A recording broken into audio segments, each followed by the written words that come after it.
D, wait for it, delightful. Check out the name tag. You're in my world now, Grandma. What's up, nerds, and welcome to my week in review, where I come to you every Sunday with 3 entertainment stories that I personally find interesting, and then we discuss them down below. Now, also down below, you can find the articles that I read to bring you this story, this video, and you can read them for yourself, or you can just watch this video where I'm going to read it to you and everything and give you my thoughts and all that stuff. Also, before I get started, I just want to say that if you like what I do here and you enjoy independent content here on YouTube, please consider subscribing to my channel. YouTube is always changing up their algorithm, and small channels like mine, we just keep getting shoved to the back of the line. So please ask that you like, share, and subscribe, and I thank you in advance. So now that I got that out of the way, why don't we go ahead and get started on these stories? So for my first story this week, you guys, this comes from Deadline, my favorite. It says Game of Thrones writer Bryan Cogman? Cogman? I don't know, to showrun and EP, that's executive produce, Reimagined Zorro series in the works at Disney Plus. Now, I just want to say real quick, I'm a fan of Zorro. I love all the old stuff, the old Zorro show. And I like those Antonio Banderas movies. So we'll see how this turns out in terms of a TV show. I'll give you more of my thoughts after we read this. The article isn't too long. So that is Bryan Cogman. I'm going to say Cogman because I don't know how to pronounce these names. Everybody's got like names that people get all upset when you don't pronounce them right. And I'm all like, I don't do good with names in general. Anyway, so Bryan Cogman, Game of Thrones, is attached as writer, showrunner, and executive producer for Disney's branded television's Zorro series project, starring and executive produced by Wilmer Valderrama. Now, real quick, if you don't know Wilmer Valderrama, he was in that 70s show. I don't remember his character's name. It's been so long since so it says Deadline exclusively revealed the series was in development in late 2021. The Disney Plus series follows privileged Caballero del Diego de la Vega. I'm so bad at this. Okay. Who returns to his hometown in El Pueblo de Los Angeles following a family tragedy. There, he discovers a culture of corruption and injustice that will lead him to take on the mantle of the masked vigilante Zorro, America's first true superhero.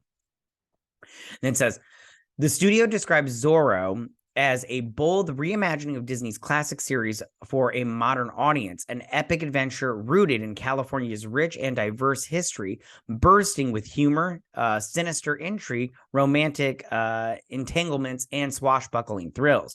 Alongside Valderrama and Cogman, Gary Marsh and John Gertz serve as executive producers. Cogman spent 10 years and 8 seasons on HBO's hit fantasy series Game of Thrones, finishing up its run as co-executive producer and penning 11 episodes for his work on Game of Thrones. Cogman received 4 Emmy Awards, a Hugo Award, and producers He is consulted, and I'm pretty sure it says who he's represented by. So, okay, so here's my thoughts on this. First off, I don't think that anybody was clamoring for a Zorro show. And this is also what I want to know is this set in a more modern day? Because if this is, I'm definitely not interested in that. Like, because it says, I don't really, I just don't know. I don't know if it's set in modern day. I like the old school stuff. You know, it's set back in like the olden times, like the Zorro movies, you know? So I kind of hope that they do it like that. If this is set in modern times, I mean, whatever. But I'm probably not going to, I mean, maybe I'll watch the first episode, but I'm not interested in this in terms of like a series that I'll watch on the regular. Wilmer Valderrama, I'm not sure if he's the right person to pick for this, but at the same time, I'm not invested enough to really care. You know, I have nothing against Wilmer Valderrama. And I hope, you know, I wish nothing but the best for him and this Cogman guy, although Game of Thrones towards the end was just, you know, trash. But, you know, maybe they'll do a good job and do a show. But if it's anything like that National Treasure show, it's going to be a complete abortion. I mean, that show is trash. I just feel like they're just these reimaginings is more like they're just trying to like completely change it, and it's for the worse, you know. And so I'm just not interested in it if that's what they're just gonna do, like, you know, like a more modern take in terms of it takes place today and he's just walking around swashbuckling today. I don't think so. But we'll see how it turns out. Maybe it'll be a hit. You never know. I mean, I have to see a trailer to really give it my utmost opinion in terms of will it be good or not. But as of right now, I don't really have an opinion if it'll be good. I just know I wasn't all like, you know, it'll be really good, a Zorro show. But we'll see. We'll see how it turns out, and good for them for getting the gig. So that is my first story of the week. So for my second story of the week, and this has been updated, but I'm quite excited about it. So Jon Bernthal confirms that Frank Castle will return in Daredevil Born Again for Disney Plus. This comes from Deadline. Okay, so here's what's doing. All right, let me read this article and let me tell you what I think about it. Okay, so it says Jon Bernthal has confirmed he'll be returning as Frank Castle, aka the Punisher, in Marvel's upcoming Daredevil Born Again revival series. Following reports March 7th of his casting, Bernthal has posted an image of himself as the character to his Instagram, and that's the character that's the post that he got right there. As you can see, this is his Instagram. And then it says, previously March, Jon Bernthal will be joining fellow Daredevil alums Charlie Cox and Vincent D'Onofrio in Daredevil Born Again, Marvel's upcoming revival series at Disney Plus, sources tell Deadline. Few details have been revealed about the revival series, which received a big 18-episode order for its first season, slated to premiere in the spring of 2024. Let's see. Written and executive produced by Covert Affairs creators Matt Corman and Chris Ord. The new installment centers on Cox's title character Daredevil, otherwise known by the name Matt Murdock, who is an attorney by day and a crime fighter by night. Vincent D'Onofrio reprises his role as mob boss Wilson Fisk, aka Kingpin. Bernthal first played Frank Castle role on Netflix's version of Daredevil, debuting the character during the second season in 2016. He then went on to play the titular character for 2 seasons of Netflix's The Punisher, which aired from 2017 to 2019. Daredevil Born Again also stars Michael Gandolfini, Sadrin Holt, I don't know how, and Margarita Leviva. Bernthal is known for his breakout role as Shane Walsh on The Walking Dead. His recent TV credits include the lead role of Julian Kane in Showtime's American Gigolo, Dwayne Jenkins in We Own This City. He also recurred his FX hit comedy The Bear. Okay. So here's what I think about this. Okay, first off, I just want to say I've never thought Jon Bernthal was like the best actor on the planet, but I thought he did a good job as the Punisher, you know? And personally, okay, so I liked the Punisher on the Daredevil series. I did like the Daredevil show on Netflix. I did not care for the Punisher show on Netflix. I thought it was just that show. I feel like each season went on a little too long, and they changed up the story a little too much for me in terms of his origins. But I do think he did a better job as the Punisher on the Daredevil show than he did in his own show. But yeah, maybe that's just because I really like that Daredevil show. In terms of this going forward, I don't have a problem with Jon Bernthal being the Punisher of the MCU, if that's what they're going to do.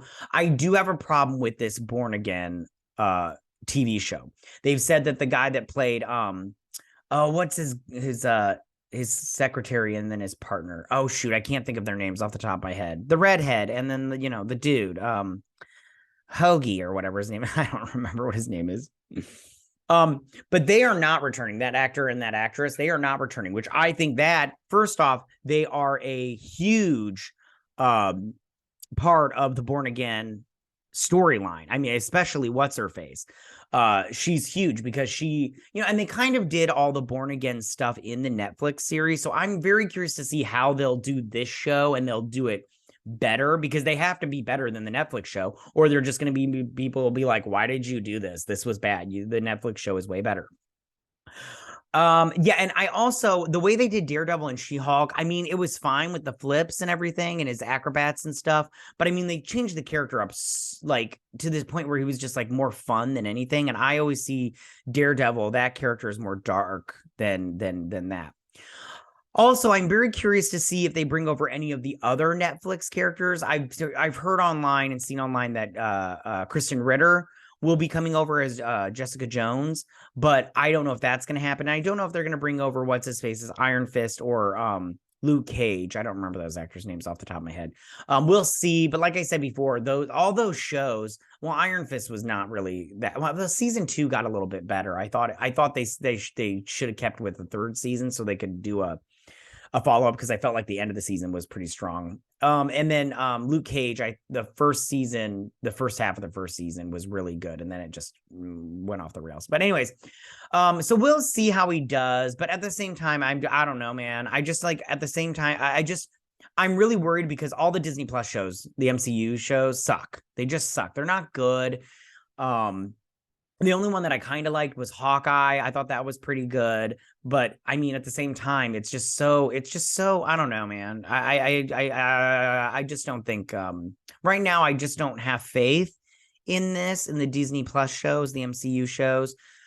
But I'm open-minded to letting them change my mind. If they do change my mind, I'll admit, hey, this is good. But if it's not, then I'm just going to be like, it's bad. And we all knew it was going to be bad. And 18 episodes is a lot. So we'll see how that goes. So that is my second story of the week. So for my third and final story of the week, this one's not really like a huge story, but I'm bringing it to you because I already had done a video of it, and I'll leave it up in the iCard section. But I already done a video of the fact that they were going to do this Matlock series where they were just going to do, do another one, but it was going to star Kathy Bates. And again, I love Kathy Bates. She is a fantastic actress, so I'll watch anything she's in. The movie might be crap, but I know she's going to be fantastic. And she's playing the new Matlock. Well, it looks like they have added David Del Rio and Leah Lewis to the pilot episode. So let's go ahead and these are the two actors right here. And let's just read this. This isn't a huge article, but let's go through it. So it says, the Baker and the Beauty alum David Del Rio and Leah Lewis, the half of it, have been cast as series regulars opposite Kathy Bates and Skye P. Marshall in CBS's drama pilot Matlock, a new take on the classic legal TV drama that starred Andy Griffith. I love that. I love Matlock. I know you may consider it an old people show, but when I was little, my grandfather and I and my brother, we sat down. He would watch Matlock, and I would watch Matlock with him, and I love Matlock. It's so good. I could still sit down and watch it today. So it says, a new take on the classic legal TV drama that starred Andy Griffith. The new show comes from Jane the Virgin creator, Janie Snyder Ehrman, and NCIS Los Angeles star Eric Christian Olsen. See all. So it says, in Matlock, written by Ehrman and to be directed by Kate Corio. After achieving success in her younger years, the brilliant Madeline Matlock Bates rejoins the workforce at a prestigious law firm where she uses her unassuming demeanor and wily tactics to win cases and expose corruption from within. Del Rio, that was the guy from before, he plays Billy, a charismatic young associate, a few years out of law school and assigned to work on one of the firm's biggest cases. He helps Maddie navigate her new work environment, and as he seemingly knows more than he should. Lewis plays Sarah, a junior associate, eager to get ahead and not worried about being liked. Sarah is all ambitious, determined to be seen for her smarts, and willing to do anything to move up a peg at the firm. She is not pleased when she's forced to work alongside Maddie, lowering her position at the company even further. Bates executive produces alongside Sutton Street's Ehrman and Joanne Klein Cario, as well as Cloud9's Olsen and John Will. Marshall, that is the black woman right here. She is playing a formidable attorney. Del Rio can be seen as the lead in the Hulu series Maggie, opposite Rebecca Rittenhouse. His most recent credits include starring in Mateo, the ABC's The Baker and the Beauty. Del Rio is rep. Who cares? Lewis graduated from 2018 on CBS's Diversity show. Is known for her breakout performance in the Netflix film The Half of It, written and directed by Alice Wu. The pick launched globally on Netflix. Lewis also stars in Pixar's upcoming animated feature, Elemental, and also voices Rav in the upcoming Paramount tune, The Tiger's Apprentice. Good for her. Okay. So what do I think about this? I mean, good for them in getting this gig. This show sounds like not as good as Matlock from before, and we'll see how it works out. I think that when it comes to, I think maybe that these two and then these two, if you remember, if you watched Matlock from before, he had it was Matlock, and then he had that dude with him, and then he had those other two women that were like his team and everything. So then they would, defend somebody, and they would figure out the clues and everything. And I think that that's what these people are. They're the people around Kathy Bates's Matlock to help her figure out cases and win them and all that stuff. So, and I think it could be interesting. So that is my final story of the week. Tell me, what do you guys think about all of this? How do you feel about Bryan Cogman being the showrunner for the Zorro series? How do you feel about Wilmer Valderrama starring in this Zorro series? Is this something you wanted? Is this something you're interested in? This is something that you're looking forward to? Any of that jazz? How do you feel about Wilmer Valderrama starring in the show as Zorro? Do you think this was good casting, or do you think it wasn't? And then, do you trust Bryan Cogman, because he worked on Game of Thrones, and that kind of went downhill. Like, that went off a cliff, like, really fast, in my opinion. I just didn't like season 1 through 4, brilliant. 5, okay. 6 through 8 were just crap, in my opinion. Just terrible.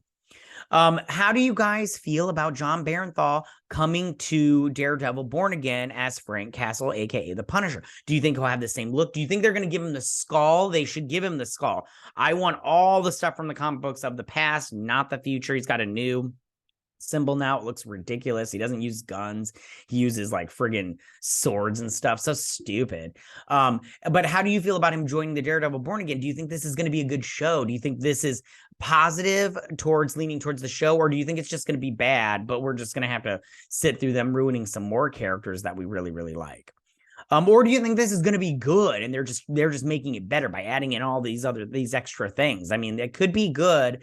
I don't know. I just don't have hope or faith, but I'm willing to change. But I reserve the right to change my opinion.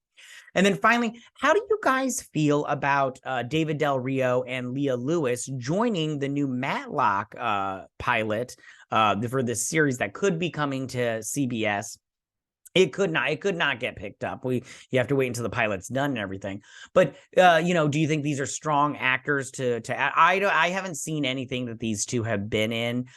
So we'll see. The only thing right now that I can testify that is good is Kathy Bates. She's amazing.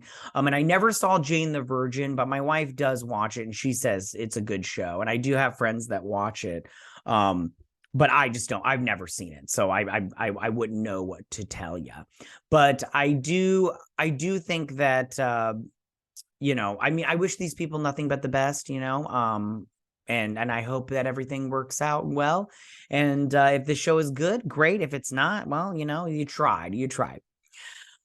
All right, you guys, I'm going to end it there, but tell me what you guys think about this. Go ahead and leave all your comments in that section down below. If you like this video, go and hit that like button. I won't mind. If you're new to my channel, please hit that subscribe button. I'd greatly appreciate it. And I will see you guys on my next week in review. You guys have a good week. Bye. Hey nerds, if you like this video, go ahead and click that Geek What icon and subscribe. And if you like this video, go ahead and join me every Sunday with my Week in Review.